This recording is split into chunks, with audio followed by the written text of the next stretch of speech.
말씀 앞에 나가겠습니다. 하나님 나를 사랑하신다. 하나님은 내 인생에 크고 비밀한 계획 가지고 계신다. 하나님은 오늘도 나와 동행하셔서 그 계획 이루어 주신다. 네, 아멘. 그렇게 될 줄로 믿습니다. 아멘. 전 세계에서 대한민국이 1등하는 몇 가지가 있는데 그 중에 단연히 1등하는 것이 있다면 교육열이 아닐까 싶습니다. 오죽하면 전 세계 전 미국 대통령이었던 오바마 대통령이 한국의 경쟁력을 꼽을 때 대한민국의 어머니들의 높은 교육열을 한국의 경쟁력이라고 그렇게 꼽기도 하였습니다. 사실 기름 한 방울 변변한 천연 자원도 없는 이 나라가 세계와 경쟁할 수 있었던 유일한 이유가 있다면 높은 교육열에서 나오게 된 탁월한 인재들이 아닐까 싶습니다. 우리는 지난 반세기 조금 넘은 시간 동안 높은 교육열로 인해서 경제 발전을 이루었고 세계에서 기념비적으로 성장하는 나라도 되었으며 세계적인 기업 몇 개가 우리나라에 있는 것도 기적과 같은 일이 되었습니다. 제가 이전에 있던 교회에서 한 10여 년 전쯤에 터키의 우리 참전 용사들을 이 나라에 초대하는 일을 한 적이 있었습니다. 그분들이 우리나라에 와가지고 한 말이 무엇인가 별 세상이 되어버렸다는 겁니다. 자기들이 한국을 떠날 때만 해도 허허벌판이었는데 언제 이렇게 나라가 60년도 안 된 시간 동안 어떻게 이렇게 발전을 했냐고, 도대체 무슨 일이 있었던 거냐고. 그분들이 기억하는 대한민국은 세계에서 최빈국 중에도 빈국인 그런 나라였는데 어느 순간 보니까 이 나라가 세계에서 가장 위대한 나라가 되어 있고 사람들이 알아주는 나라가 되어 있다는 것입니다. 흔히 한국 경제를 이야기를 할 때 한강의 기적이라고 하는 표현을 사용하곤 합니다. 사실 이 표현은 두 번의 세계대전을 치루었던 독일이 패망국가에서 세계적 강대국으로 올라온 이 경제적 발전을 칭송하는 표현으로 나인강의 기적이라는 표현을 썼는데 이 표현을 그대로 따온 것입니다. 근데 엄밀한 의미에서 생각해 보면 독일의 기적은 기적이라고 부르기가 좀 민망하죠. 왜냐하면 그들은 이미 전 세계를 대상으로 두 번의 세계대전을 치룰 정도로 강력한 나라였고 전쟁을 통하여서 기술과 정보도 늘어났습니다. 그렇기 때문에 그들이 발전을 한다는 건 어찌 보면 당연한 것이고 더더군다나 시대적인 배경이 그들에게도 굉장히 유리했습니다.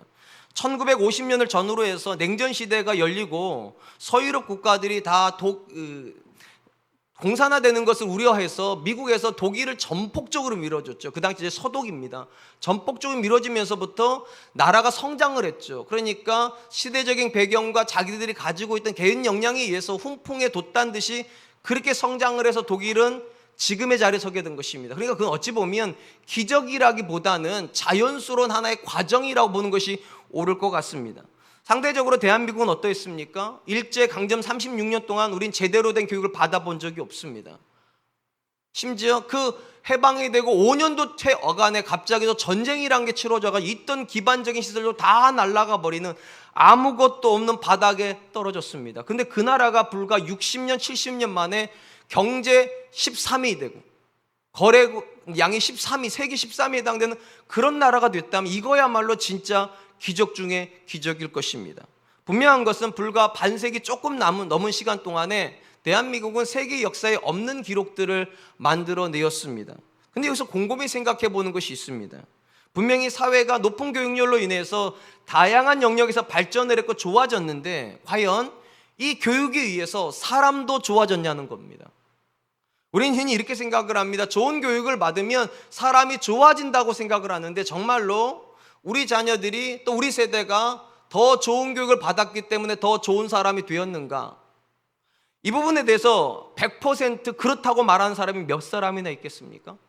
아니, 대부분의 사람들은 오히려 거꾸로 대답할 것입니다. 사회가 더 나빠졌다고, 사람이 더 나빠졌다고. 도덕적 수준은 사실은 교육률이 낮았던 그 시절이 훨씬 나았죠. 1970년대, 80년대가 제가 볼 땐 더 살기가 좋았던 것 같습니다. 자녀들 키우기도 훨씬 안전했고. 근데 언제부턴가 우리는 유능한 사람들이 만들어 놓은 사회 속에서 불안한 현실을 살아가고 있습니다. 이전에는 들어본 적도 없는 많은 회개망측한 이야기들을 듣습니다. 집단 따돌림, 사이코패스, 데이트 폭력, 묻지마 폭력, 자살률 세계 1위, 이혼율 세계 1위. 이게 다 높은 교육률과 함께 우리 문화 속에 들어온 것들입니다. 우리가 짧은 한국의 근현대사를 살펴보아도 지식은 분명히 유용한 것이 맞습니다. 기술을 발전시켜주고 사회의 문명을 확장시켜줍니다. 그런데 지식에는 한계가 있습니다. 아무리 좋은 지식을 주어도 사람은 좋아지지 않습니다. 더 나쁜 이야기를 하면 교육을 많이 받은 사람일수록 자아가 강하고, 자아가 강하기 때문에 다른 사람을 이해하는 게 쉽지가 않고, 그래서 높은 집단으로 올라가면 올라갈수록 대화가 되지 않고 하나 되는 게 어렵다. 그렇게 놓고 보면 사실은 우리가 우리 자녀를 정말로 사랑한다면 더 많은 교육을 안 시켜야 될 것 같습니다. 더 많은 교육을 시키면 시킬수록 사람이 더 나빠지기 때문입니다. 분명한 것은 지식은 유익합니다. 근데 제한적입니다. 오늘 본문의 말씀이 우리에게 주는 교훈도 마찬가지라 생각을 합니다. 하나님 앞에서 사람이 가지고 있는 지식이 정말 유익한가?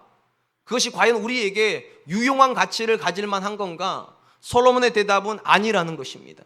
사람의 지식이 아무리 좋은 것일지라도 결국은 사람의 본질적인 문제를 해결하지 못한다는 것입니다. 오늘 본문 말씀 12절 13절입니다. 나 전도자는 예루살렘에서 이스라엘 왕이 되어 마음을 다하며 지혜를 써서 하늘 아래에서 행하는 모든 일을 연구하며 살핀즉 이는 괴로운 것이니 하나님이 인생들에게 주사 수고하게 하신 것이라. 전도서의 저자인 솔로몬은 하나님께서 그에게 주신 지혜를 가지고 하늘 아래에서 이루어나는 모든 일들을 연구했다라고 말을 합니다. 여기서 그가 인생의 문제를 얼마나 깊게 연구했는지가 이런 표현으로 나옵니다. 마음을 다했다, 연구했다, 살폈다. 그러니까 그가 지혜도 지혜이지만 엄청난 노력을 기울여서 인생에 일어나는 제반적인 일들을 철저하게 연구했기 때문에 독자인 우리 보고 한번 귀를 기울여 보라고 요청을 하는 것입니다. 그가 그 정도 노력을 해서 내린 결론이 무엇인가? 인생은 딱 한 단어로 요약이 된다는 겁니다. 괴로움. 모든 인생은 본질이 괴로움이라는 겁니다. 그리고 왜 괴로운가? 하나님이 사람으로 수고하게 하시기 때문이라는 겁니다. 사실 이런 선언은 하나님께서 범죄한 인류에게 하셨던 심판의 선언에서부터 나온 것입니다. 하나님께서 창세기에서 이런 이야기를 하시죠. 창세기 3장 17절 아담에게 이르시되 내가 내 아내의 말을 듣고 내가 내게 먹지 말라 한 나무 열매를 먹었은즉 땅은 너로 말미암아 저주를 받고 너는 내 평생에 수고하여야 그 소산을 먹으리라. 하나님 범죄한 아담을 향하여서 내가 내 평생에 수고하여야 먹을 것을 먹는다. 그러니까 수고가 생겼고 이 수고가 괴로움으로 가는 것입니다. 물론 여기서 우리가 오해하면 안 되는 것이 이 수고로움의 본질이 노동을 가리키는 것은 아니라는 것입니다. 왜냐하면 에덴 동산에서도 노동은 있었습니다. 그도 그럴 것이 하나님께서 인류에게 이 땅을 다스리라고 말씀하셨고 정복하라고 말씀하셨기 때문에 이 다스림과 정복 안에 노동이 안 들어갈 수가 없습니다. 그러면 왜 수고로운가? 범죄한 인류가 하는 네 노동에 새로운 것이 첨가가 되었기 때문입니다. 성경이 이렇게 기록을 합니다. 창세기 3장 18절 19절 땅이 내게 가시덤불과 엉겅퀴를 낼 것이라. 내가 먹을 것은 밭의 채소인즉 내가 흙으로 돌아갈 때까지 얼굴에서 땀을 흘려야 먹을 것을 먹으리니 내가 그것에서 취함을 입었음이라. 너는 흙이니 흙으로 돌아갈 것이니라 하시니라. 에덴 동산에 있을 때 그들은 일을 수고하면 일만큼을 걷어갔고 오를 수고하면 오만큼을 걷어갈 수 있었습니다. 그런데 쫓겨난 땅에서는 그들이 일을 수고해도 일을 못 가져가고 오를 수고해도 오를 못 가져갑니다. 왜냐하면 하나님이 그들의 밭에다가 가시덤불을 나게 하시고 엉겅퀴를 나게 하셨기 때문입니다. 그러니까 그들이 그들의 밭에서 곡식을 거두려면 먼저 뭐를 제거해야 되는가? 가시덤불을 제거해야 되고 엉겅퀴를 제거해야 된다는 거예요. 하지 않아도 되는 수고가 이제 들어왔습니다. 근데 문제가 무엇인가? 오늘 내가 가시덤불을 제거하고 오늘 내가 엉겅퀴를 제거하면 내일 안 나냐는 겁니다. 올해 내가 내 밭에서 다 뽑아내 버렸으면 내년에는 안 나오냐는 겁니다. 누가 심지도 않은 가시덤불인데 계속 나옵니다. 누가 뿌리지도 않는 엉겅퀴가 계속 나옵니다. 수고는 하지만 오늘 내가 만족하지만 내일 그 밭에 가면 다시 또 보인다는 겁니다. 아무리 수고해도 끝나지 않는 괴로움이 거기서 계속 돋아오른다. 그래서 솔로몬이 하는 이야기가 그거예요. 인생의 본질은 괴로움이라고. 왜 괴로운가? 하나님이 계속 수고를 시키신다는 거예요. 안 해도 될 것 같은 일인데 오늘 했는데 내일 해야 되고 내가 했는데 내 자식이 해야 되고 내 자식이 했는데 내 손주도 해야 되는 끝나지 않는 괴로움이 우리 인생의 밭에서 계속 일어난다. 그래서 만족하기 위해서 열심히 살지만 열심히 살면 살수록 후회만 남는다는 거죠. 언제까지 이것을 해야 되는가? 언제 이 괴로움은 끝나는 것인가?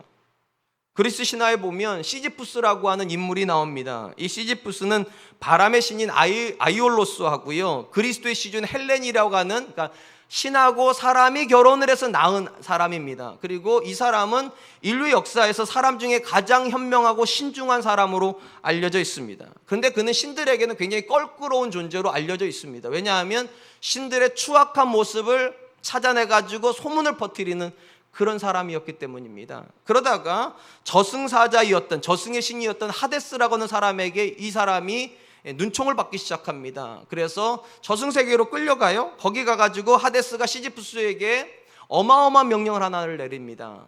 바위산에다가 큰 돌을 밀어서 올려놓으라는 겁니다. 바위산 꼭대기에 그 돌이 있게 하라. 시지프스가 내려가서 이제 그 돌멩이를 밀기 위해서 어깨를 밀착을 하고 고개를 밀착하고 뒷발에 힘을 줘서 힘는 힘껏 밀어 올립니다. 바위산 꼭대기에 딱 세우고 이제 좀 쉬겠다고 손을 딱 떼는 순간에 반대편으로 굴러 내려가 버립니다. 하데스 명령이 있었기는 다시 쫓아 내려갑니다. 또 다시 밀어 올립니다. 이제는 좀 쉬겠다 싶어 손을 떼는 순간 또 굴러 떨어집니다. 아무리 갖다 밀어 올려도 계속 떨어지는 겁니다. 바로 이 이야기를 가지고 실존주의 철학자였던 까뮤가 인생의 부조리라고 설명을 했습니다. 해결할 수 없는 문제를 계속하고 있다고, 풀 수도 없는 문제를 계속 밀고 있다고. 그것이 시지프스의 신화입니다. 사람의 생각은 다 거기서 거기인 것 같습니다. 어릴 적에는 대학만 가면 행복한 줄 알고, 그런데 대학교 가니까 어떤 생각으로 바뀝니까?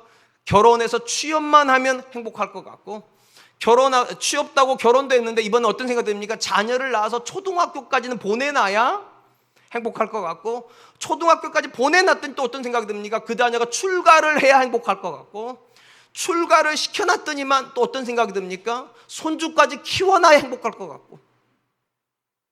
이게 인생입니다. 이게 해결이 되면 끝날 줄 알았는데 그 자리에서 또 가시덤불이 올라오고, 이거 빼내면 괜찮을 줄 알았는데 그 자리에서 또 엉겅퀴가 올라오고. 시지프스의 그 돌멩이처럼 올려놓으면 떨어지고, 올려놓으면 떨어지고, 올려놓으면 떨어지고, 해결할 수 없는 문제들이 계속해서 우리 인생에 올라온다. 여러분, 왜 지식을 쌓아도, 왜 문명을 발전시켜도, 내가 더 좋은 사람이 되어도 우리의 삶의 수고는 끝나지 않는 겁니까? 답은 간단합니다. 하나님이 우리에게 수고로움을 더하시기 때문입니다. 왜 우리에게 수고로움을 더하십니까? 성경의 답은 또 하나입니다. 우리가 죄인이기 때문에요. 죄인에게 하나님께서 말씀하셨어요. 땀을 흘려야 먹게 될 거라고. 그런데 그 땀이 한 번도 멈추는 순간이 없을 거라고. 네가 죄인이기 때문에 계속 엉겅퀴가 나고 계속 가시덤불이 생길 거니까. 사랑하는 성도 여러분, 왜 하나님이 저와 여러분들에게 자꾸만 죄인이라는 사실을 강조합니까? 왜 모든 사람을 죄의 자리로 하나님께서 데려오시는 겁니까? 그 자리가 우리의 부조리의 출발점이기 때문입니다. 아무리 내가 노력을 해도 내 자녀가 좋아지지 않는 이유는 여러분의 노력이 부족하기 때문이 아니라 여러분의 자녀가 죄인이기 때문입니다. 우리가 아무리 남편을 이해하고 싶고 아내를 사랑하고 싶어도 어느 순간만 되면 마음이 무너지는 이유가 무엇인가? 우리가 사랑이 없기 때문이 아니라 근본적으로 우리가 죄인이기 때문입니다. 그래서 아무리 노력을 해도 무너지는 거고, 아무리 노력을 해도 다시 해야 되는 거죠. 그럼 여러분, 하나님 우리를 미워하셔서 이러는 겁니까? 한번 고생 좀 해보라고, 한번 인생의 쓴맛 좀 한번 봐보라고, 그렇게 미워서 우리에게 끊임없이 그렇게 가시덤불을 주시고 엉겅퀴를 주시는 건가? 저는 그렇게 생각하지 않습니다. 하나님께서 우리에게 깨달음을 주고 싶으신 게 하나가 있어요. 우리 인생에 정답은 내게 없다는 사실이요.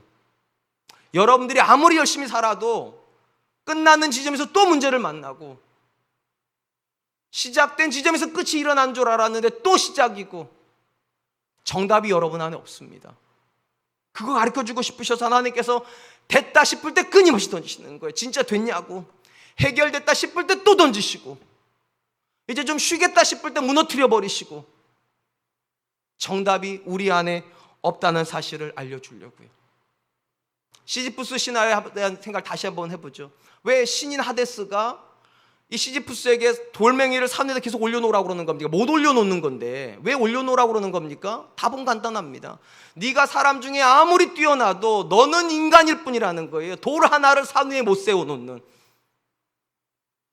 그래야 신에게 복종하는 거죠. 내가 아무것도 못하는 형편없는 존재라는 게 깨달아져야 산 위에다가 돌멩이를 세워놓지 못하는 연약한 존재라는 게 인정이 돼야 신에게 대항 안 한다는 겁니다. 그래서 하데스가 풀 수 없는 문제를 던지는 겁니다. 왜 하나님께서 저와 여러분들에게 끝도 없는 문제를 던져 놓으시는 겁니까? 질문하는 거죠. 풀 수 있겠냐고, 할 수 있겠냐고, 책임질 수 있겠냐고. 여러분의 자녀를 여러분이 책임져 주실 수 있습니까? 여러분의 인생을 여러분들이 책임지실 수 있습니까? 그럼 하십시오. 근데 못할 겁니다. 왜냐하면 솔로몬도 못한다고 지금 말하는 거니까요. 안 된다고 선언하는 거니까요. 쉼은 여러분 안에 없습니다. 제 안에도 없습니다. 어디에만 있는가? 예수님의 말씀 속에 있습니다. 수고하고 무거운 짐진 자들아 다 내게로 오라 내가 너희를 쉬게 하리라. 왜 그렇게밖에 말이 안 되는 겁니까? 당연하죠. 정답이 우리 안에 없습니다. 문제를 끊임없이 풀지만 정답을 써낼 능력이 없어요. 우리 안에요. 오직 하나님 안에만 있어요. 하나님만이 내 자녀의 길을 아시고요. 하나님만이 우리 부부가 해결할 수 없는 인간적인 갈등들을 풀어주실 수 있고요. 하나님만이 우리 민족이 가야 될 우리 민족의 길을 아시니까 그분에게 가야죠. 그러므로 문제를 풀으라고 주셨다고 생각하지 마세요. 문제 앞에서 손들라고 주시는 겁니다. 내가 못 푼다고 하나님이 정답이시라고, 하나님이 해달라고. 우리 사랑과 은혜교 성도님들이 그렇게 고백할 수 있기를 주님의 이름으로 축원드리겠습니다. 솔로몬이 그의 모든 지식과 지혜를 동원해 가지고 말을 했습니다. 인생에 풀 수 있는 답이 없다고. 그리고 나서 그가 마지막 다시 한번 고백하는 것이 무엇인가? 인생은 허무하다고. 그게 14절로 15절입니다. 내가 해 아래에서 행하는 모든 일을 보았노라. 보라, 모두 다 헛되어 바람을 잡으려는 것이로다. 구부러진 것도 곱게 할 수 없고 모자란 것도 셀 수 없도다. 방금 전에 솔로몬이 자기 인생의 모든 지혜를 가지고서 들여다봤는데 자기가 할 수 있는 게 아무것도 없다고. 그리고 나서 다시 본문에 와서 뭐라고 하냐, 내가 다시 봤다고. 마음을 다시 심기일전을 해가지고 사람들 다시 들여다봤는데 다시 내린 결론이 뭐냐? 모두 다 헛되어 바람을 잡으려는 것과 같다. 한 번만 잘 생각해 보세요. 솔로몬이 자기의 모든 지혜를 동원해서 생각했던 인생의 본질은 괴로움이고, 이 괴로움의 원인은 하나님이 사람을 수고롭게 하기 때문이고, 수고롭게 하시는 이유는 죄인이기 때문입니다. 그렇게 따지면 가장 쉬운 방법은 무엇인가? 죄를 해결하면 되잖아요.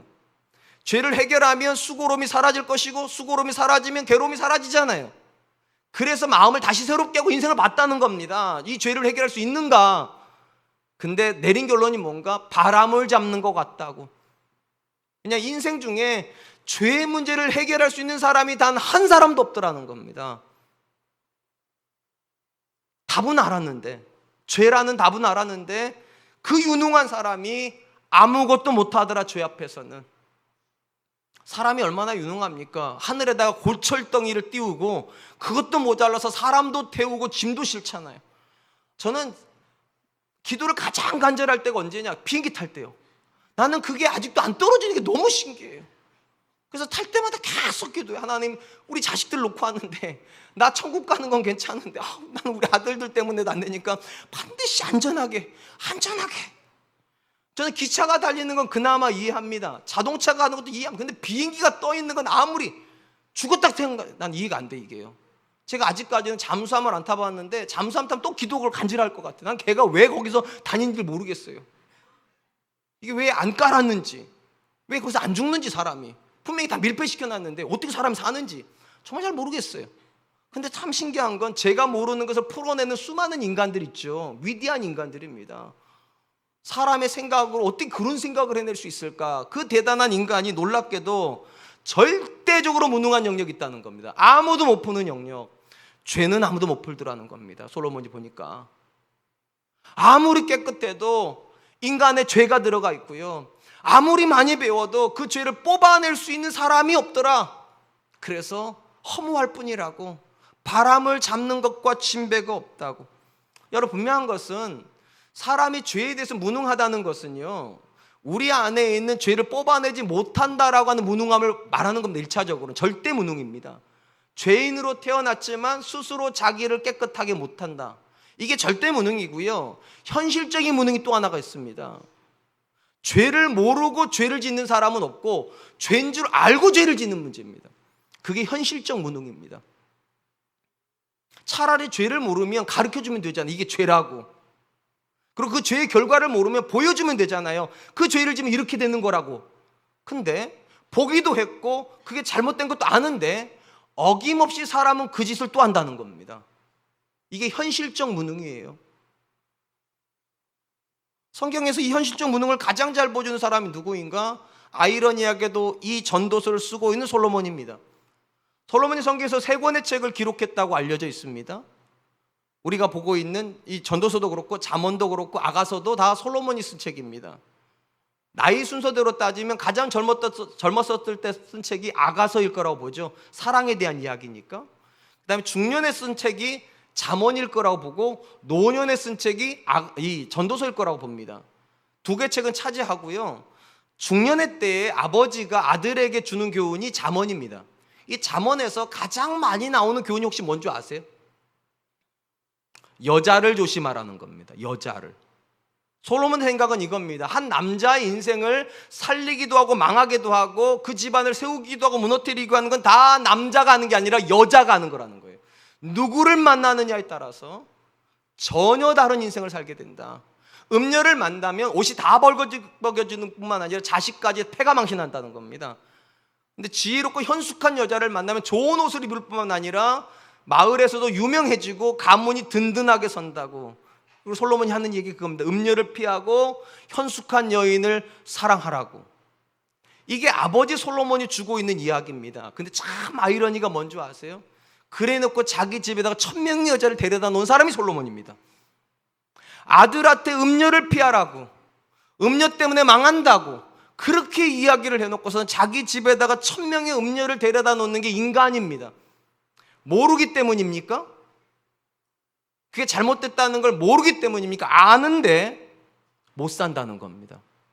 그게 현실적 무능입니다. 우리 중에 죄가 나쁜 거 모르는 분 계십니까? 다 압니다. 그리고 얼굴만 다 놓고 보면 다 굉장히 선해 보이시는데 한국 성인 남녀 중에서 50% 이상이 바람을 피운다는 이야기가 있죠. 그거 나쁘다는 거 모릅니까? 우리가? 제가 모릅니까? 제가 그렇다는 게 아니에요. 말을 제가 하고 있으니까 얘기하는 것 뿐이에요. 우리 다 알아요. 그거 한다는 것이 내 영혼에 상처를 준다는 것이고 내 자식에게 부끄러움을 끼치는 것이고 내 아내와 내 남편에게 절망을 주는, 사람이 하면 안 되는 가장 나쁜 짓이라는 걸 뻔히 아는데 자식한테도 그러지 말라고 가르치기까지 하는데 나는 그것을 합니다. 그래서 솔로몬이 말하는 거예요. 바람을 잡는 것 같다고. 알기는 다 아는데 그 죄를 피해가지를 못한다고. 해결은 둘째치고요. 해결 못하는 절대적인 무능은 둘째치고 현실적으로 그 죄가 죄인 걸 아는데도 못 도망친다고, 못 끊어낸다고. 그러니 도대체 지식이 무슨 유용함이 있냐는 겁니다. 알면 뭐 하냐는 거예요. 알면 못 피하는데.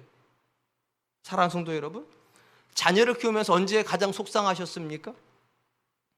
최근에 우리 둘째 녀석이 3월 모의고사를 봤습니다. 집에 와가지고 이러는 거, 그냥 내가 그 실수를 해가지고 그냥 막 그때 제 마음 속이 속상해요. 매번 왜 그렇게 실수랑 그게 실력이지. 매번 실수했대. 매번이요. 내가 알았는데 아빠 말이야. 거기서 내가 그래서 그때 속으로 해요. 그게 실력이라고. 네, 뭐 그건 둘째치고 진짜 속상할 때가 뭔가, 엄마 내가 다 풀었어. 그리고 내가 3이라고 마킹하러 가다가 4를 마킹해 버렸대요. 3이라고 풀어놓고 4번에다가 동그랗지면 어쩌라는 거예요. 이거를 차라리 풀지를 말든지 차라리 모른다고 찍기라도 하든지. 다 풀었는데 다 아는데 마킹을 4에다 해버리면 어떻게 하는 겁니까? 이게 인생의 무능함입니다. 솔로몬이 하는 이게 그거예요. 모르냐는 거예요. 죄에 대해서. 그게 나쁘다는 건 모르냐는 거예요. 다 아는데 왜 그거 잡냐는 거예요. 사람이 자식한테 그렇게 살지 말라고 그렇게 얘기해놓고 왜 아빠는 그렇게 사냐는 거예요. 왜? 인생이 그렇다는 겁니다. 내 인생인데 내 마음대로 안 돼요. 지식이 없어서가 아니라 지식은 있는데 그 지식이 나를 움직이지를 못해요. 그래서 여러분, 지금 이 시간 여러분들이 말씀을 듣고 고개를 끄덕이고, 아무리 그래도 저는 여러분의 고개 끄덕임에 별로 감동 안 합니다. 왜냐? 처문을 나가가지고 그렇게 안 사실 거니까. 아는 것이 사람을 지혜롭게 만들어주지 못합니다. 베이컨의 말, 아는 것이 힘이다. 저는 절대로 안 믿습니다. 아는 게 힘이 아니라 사는 게 힘입니다. 근데 못 살아요, 우리가요. 그 지식을 못 살아요. 왜 하나님이 필요한 줄 아세요? 은혜가 있어야 아는 게 사라집니다. 우리 힘으로는 죽었다 깨어나도 이 말씀대로 못 삽니다. 왜냐? 이 말씀대로 살면 내가 행복할 것 같지가 않아요. 우리 머리가요. 그래서 알지만 안 살아요. 근데 오직 하나님의 은혜가 들어가고 하나님께서 우리 마음을 만져주실 때만 아는 지식이 내 삶 안으로 들어가서 혼과 영과 관절과 골수를 찔러 쪼개서 사람이 완전히 새로워지는 거죠. 그러므로 사랑하는 성도 여러분, 왜 하나님이 필요합니까? 왜 은혜 앞으로 나와야 됩니까? 우리가 무능력하기 때문입니다. 여러분이 생각하는 것보다 여러분은 무능력하십니다. 여러분의 자녀 인생을 한 번만 들여다보세요. 괜찮아 보이십니까? 여러분의 남편 얼굴 한번 보시고 여러분 아내 얼굴 한번 보십시오. 그 얼굴이 행복해 보이십니까? 혹시 죽지 못해 같이 살고 있는 것 같지 않습니까? 그게 우리의 무능함입니다. 그걸 하나님께서 말씀하세요. 그렇게 살 필요 없다고.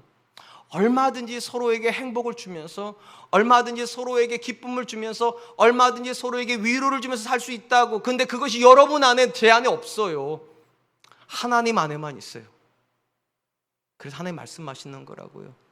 주 예수를 믿으라고.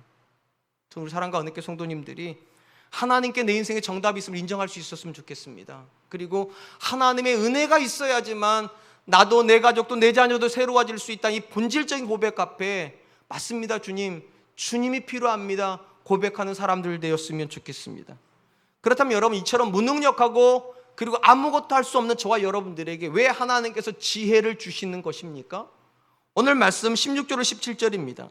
내가 내 마음으로 말하여 이르기를 보라 내가 크게 되고 지혜를 더 많이 얻었으므로 나보다 먼저 예루살렘에 있던 모든 사람들보다 낫다 하였나니 내 마음이 지혜와 지식을 많이 만나 보았음이로다. 내가 다시 지혜를 알고자 하며 미친 것들과 미련한 것들을 알고자 하여 마음을 썼으나 이것도 바람을 잡으려는 것인 줄 깨달았도다. 솔로몬이 이렇게 말합니다. 자기 이전에 예루살렘에 있던 어떤 사람보다 자기가 지혜가 많답니다. 그리고 거기서 교만하지 않기 위해서 그가 더 많은 지혜를 알기 위해서 수많은 지혜로운 사람들도 만나보았고, 심지어 밝은 쪽에만 지혜가 있는 게 아니라 혹시 어두운 쪽에도 지혜가 있지 싶을까 싶어서 미친 것도 알아보려고 다 알아봤다는 거예요. 근데 내린 결론이 뭔가? 아무리 많은 지식을 붙잡고 아무리 많은 사람을 만나보아도 결국 똑같은 결론에 도달한다는 겁니다. 바람을 잡는 것과 같다고. 문제의 본질은 알겠는데 문제를 못 푼다는 겁니다. 답은 알겠는데 그 답을 사는 사람을 찾아볼 수가 없다는 겁니다.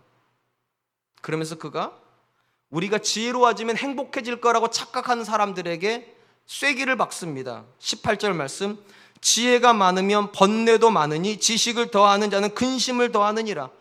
여러분, 이런 건 불경에 나와야 될 것 같아요. 그죠? 지식은 번뇌를, 번뇌는 근심을, 이래야 될 것 같은데 이런 게 성경에 들어가 있어요. 이런 말씀이요.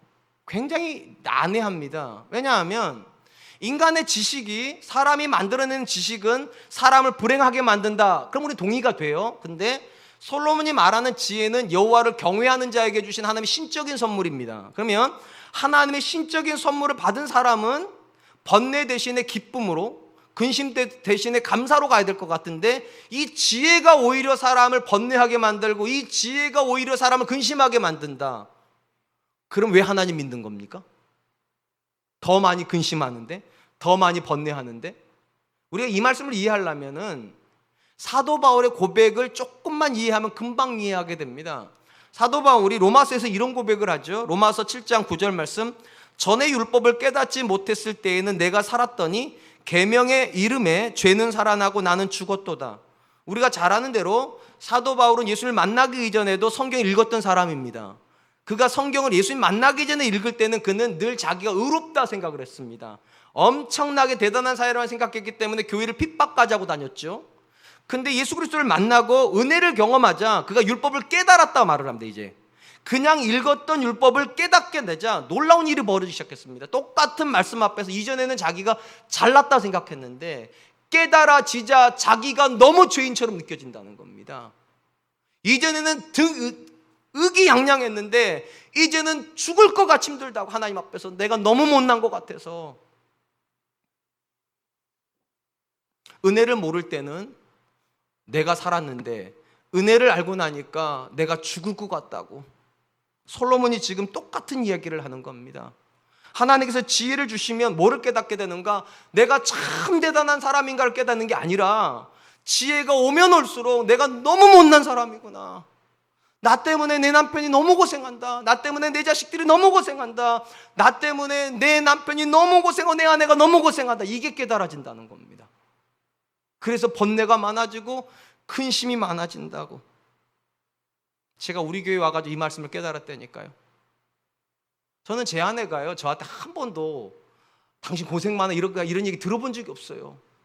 근데 우리 교회 와가지고요, 사람이 확실히 은혜를 받으니까 몇 년 전에 갑자기 저한테 뜬금없이 이런 얘기를 해요. 여보, 당신도 나 만나서 참 고생이 많았어. 그걸 이제 알더라고요. 자기만 고생하는 줄 알았거든요. 저의 이 못난 성격 때문에 자기만 고생한다고 그랬거든요. 상상이요. 근데 어느 순간 알더라고요. 자기 때문에 제가 고생한다는 거를. 은혜를 받아야 돼, 사람은요. 은혜를 받으면 압니다. 내가 완전한 존재가 아니라는 걸. 나 같은 엄마 때문에 내 자식들이 이렇게 고통스러워할 수도 있겠구나. 나 같은 남편 때문에 내 아내가 이렇게 고통스러울 수도 있겠구나. 나 같은 남편 때문에, 나 같은 아내 때문에. 그게 은혜가 들어가면 발생하는 겁니다. 솔로몬이 지금 하는 얘기가 그거예요. 왜 하나님께서 우리에게 지혜를 주시냐는 거예요. 깨부수려고요, 우리를요. 이 아집덩어리들 깨부시려고. 내가 괜찮다고 생각하는 그 아집덩어리들이요. 내가 문제가 아니라 내 아내가 문제고, 내가 아니라 내 자식이 문제라고 생각하는 그 죄인들을 깨부시려고요. 깨지고 나면 깨닫는 것이 있어요. 내 자식이 문제가 아니었구나. 내가 문제였구나. 내 남편이 문제가 아니라 내가 문제였구나. 내 아내가 문제가 아니라 내가 문제였구나. 사랑하는 성도 여러분, 여러분이 생각하는 은혜 받았다고 하는 게 도대체 뭔 겁니까? 여러분이 대단한 존재라고 생각되는 게 은혜 지점입니까? 아닙니다. 성경이 말하는 은혜의 지점은 정반대의 지점입니다. 내가 너무 못났다는 걸 깨닫는 지점입니다. 바울이 예수님 만나고 나서 뭐라고 선언했는가? 오라, 나는 곤고한 사람이로다. 이 곤고하다는 말이 무슨 뜻인가? 비참하다는 뜻입니다. 나는 너무 비참한 사람이라고. 내가 그리스도를 몰랐을 때니까 내가 그렇게 살았지, 사실은 나는 정말 쓰레기만도 못한 사람이었다고 그렇게 말하는 거예요. 은혜를 경험하고 나니까 미칠 것 같다는 거예요. 너무 못난 것 같아가지고, 너무 지저분한 것 같아서, 너무 많은 사람들에게 상처를 주고 사는 것 같아서. 그리고 손들고 하나님께 옵니다. 그리고 하나님 그를 빚으세요. 그리고 나서 그가 한 고백이 뭔지 아세요? 나의 나 된 것은 하나님의 은혜로 된 것이라. 절망이 없으면 하나님 앞에 항복 안 합니다. 내가 좀 괜찮다고 생각되는 사람은 절대로 간절히 기도 안 합니다. 내가 내 자식에게 얼마 정도, 어느 정도는 했다고 생각하는 사람은 절대로 눈물 콧물 흘리면서 기도 안 합니다. 내가 내 자식들에게 너무 나쁜 짓을 했다고 느끼는 사람이 눈물 콧물 흘리는 거예요. 그리고 엄밀히 말하면 그 눈물 흘리는 사람들은 사실은 나쁜 짓 한 사람들도 아닙니다. 정확히 말하면 괜찮은 부모들이에요. 근데 어느 날 깨달은 거죠. 내가 좋은 교육 시켜주면 뭐 했냐는 거죠. 내가 좋은 대학교 보내주면 뭐 하냐는 거죠. 내가 좋은 결혼 시켜주면 뭐 했냐는 거죠. 그 인격이 주님을 안 닮았는데, 그 인생에 예수님을 모르는데, 그래서 눈물 짓는 거예요. 내가 잘못 살았구나. 내가 잘못 살았구나. 이 자리에 계신 분들에게 한번 묻고 싶습니다. 여러분들은 얼마나 대단한 분들이십니까? 그래서 얼마나 대단하시기 때문에 기도 안 하셔도 되고, 얼마나 대단하시기 때문에 은혜 안 구하셔도 됩니까? 전 여러분들이 오히려 부럽습니다. 그래도 되는 것 같아서. 근데 사랑하는 성도 여러분, 반드시 기억하십시오. 하나님 앞에 우리는 다 죄인일 뿐입니다. 그리고 은혜가 오면 올수록 사람은 겸손해집니다. 그리고 절망합니다. 나 때문이구나. 나 때문이구나. 나 때문이구나. 그거 하시려고 지혜를 주시는 거죠. 이제 말씀을 맺으려고 합니다. 사람이 아무리 대단한 존재여도 어쩔 수 없는 죄인입니다. 그리고 어쩔 수 없는 죄인은 절대로 스스로의 죄 문제를 해결하지도 못하고 심지어 그게 나쁜 걸 알지만 피해가지도 못합니다. 그리고 하나님께서 지혜를 주시고 은혜를 주시는 목적도 딱 하나입니다. 대단한 사람대로가 아니라 내가 형편없는 사람이라는 걸 깨달으라고. 그리고 어떻게 하라는 겁니까? 하나님께로 오라고. 내가 아무것도 못하니까, 내가 내 자녀 인생에 의미로운 거 아무것도 못해주니까, 내가 내 남편과 내 아내 인생에 의미로운 거 아무것도 못해주니까 하나님이 해주시라고. 하나님이 내 자식 구부러진 거 펴주시고, 내 남편 아내는 부족한 많은 것들을 하나님 채워주시고, 내 아내의 눈물을 하나님께서 닦아주셔서 나 때문은 아닐지 몰라도 하나님 때문에 행복하게 해달라고, 나 때문은 아닐지 몰라도 하나님 때문에 만족하게 해달라고. 저는 이 자리에 계신 분들이 저는 기도해야 된다고 생각합니다. 이 자리에 계신 분들이 하나님 앞에 절망해야 된다고 믿습니다. 그리고 절망하는 그 자리에 소망이 있을 줄로 믿습니다. 이번 한 주간 우리 하나님 앞에 간절히 매달린 한 주간 되시기를 주님의 이름으로 축원드리겠습니다.